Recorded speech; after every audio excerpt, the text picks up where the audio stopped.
Insider Flex from Jersey talks Suns.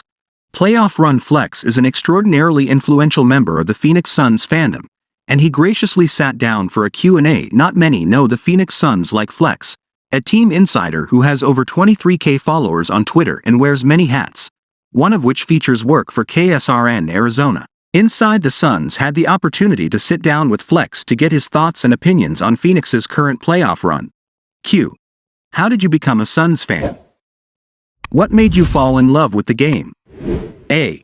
I fell in love with basketball because I am the youngest of 14 kids. Everyone was a high-level athlete and played college athletics. I was a baseball player through and through in my early years. My family was so embedded in baseball, and when my brother, a baseball prodigy himself, passed away, I started to play basketball as an outlet to get away from the stressors surrounding baseball. I fell in love with everything about the game, from the processing and skill required to succeed, to the art form it evokes. One of my brothers saw I was picking up basketball quickly. He rode the seed of my fandom by taking 12-year-old me to a Nets Suns game. I vividly remember that Kevin Johnson had 38 points on Mookie Blaylock. 3 days later, my brother gifted me a KJ jersey and I decided to fall in love with the Suns and have never looked back. Q. What's your all-time favorite Suns team? What did you love about it? A. The 92-93 Suns unequivocally. I felt like that team was the one I was most personally connected to. I followed Barkley as my basketball fandom grew, and many of the residents in South Jersey were Sixers fans, so it was natural to really familiarize myself with his game and the person he was. Having KJ and Barkley on the team was a match made in heaven. I thought Thunder Dan, Marley, was amazing. Cedric Ceballos and Tim Kempton are personal friends of mine. I also think that this team is probably the best overall. Truly believe we are champions that year if Ceballos doesn't get injured in the conference finals. I also can't help but give props to the 04, 05 and 20-21 teams. Both of those teams were truly special as well.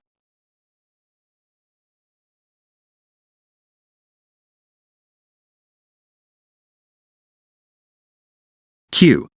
How do the Suns stack up against Denver, assuming that's the matchup we get next round? A. I think it's a great matchup. The Suns are a methodical team who likes to surgically and precisely tear up opposing defenses. The Nuggets are not nearly as physical as the Clippers, and I really think it's going to be a skill-based chess match. Jokic got exposed on the defensive end against a much different Suns team 2 years ago. Jamal Murray will be a huge addition, but I really don't fear anyone on that roster outside of he and 15, Jokic. I also like the Suns' chances of going to Denver and playing freely while Denver has all of the pressure on them in games 1 and 2. I also think an underrated aspect of the series is Monty Williams having the tactical advantage over Mike Malone. Q. Is there a specific Suns role player that you see as a consistent game changer over the rest of this run? A. I think it's going to be Cam Payne. We haven't seen him yet. He's still easing his way back with an S1 bone contusion in his lower back. I think he'll bring a change of pace compared to Chris Paul in his minutes. I think he can take Landry Shamet's minutes and shots, and he adds an entirely different dynamic to this team when he returns. His return really does excite me. I also wanted to mention that everyone I talked to mentions that Cam's Payne peak in 2021 was directly correlated with Dario Saric.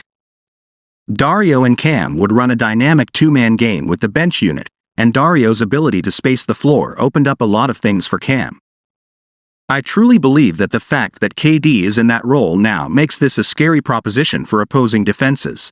Q. Last question. Brooklyn's season just ended, but how did you feel about Mikal and Cam's performances in new uniforms? Is there any possibility one or both will come back eventually? A. I watch every Nets game, especially now due to Cam and Mikal. I know both on a personal level. They are both awesome humans and I will always appreciate them. I'm intrigued with Cam's impending free agency. I hope he gets compensated fairly. I know the Nets view Mikal as a building block and absolutely love what he's brought to the table already. The entire locker room and front office believes he has become the franchise cornerstone in just these last 2 months. Despite all of that, I do believe Mikal will find his way back to Phoenix in 2026. This was a situation that is very reminiscent of Steve Nash, when he was sent to Dallas and became an all-star, returned to Phoenix due to his love for the city and team. I really do see a similar thing brewing with Mikal. He loves Phoenix, understands the motivations behind the move, and understands that it was possibly the best move for his career. There is no animosity there whatsoever. Not so sure about Cam, just due to his impending free agency. Devin is the only Sun under contract in 2026. This coincidentally lines up with the free agency class headlined by Embiid, Giannis, Luka, and more. The Suns could have an opportunity to pursue one of those max players to pair with Devin, as well as potentially pursuing a reunion with Mikal. There may just not be enough room for Cam at that point.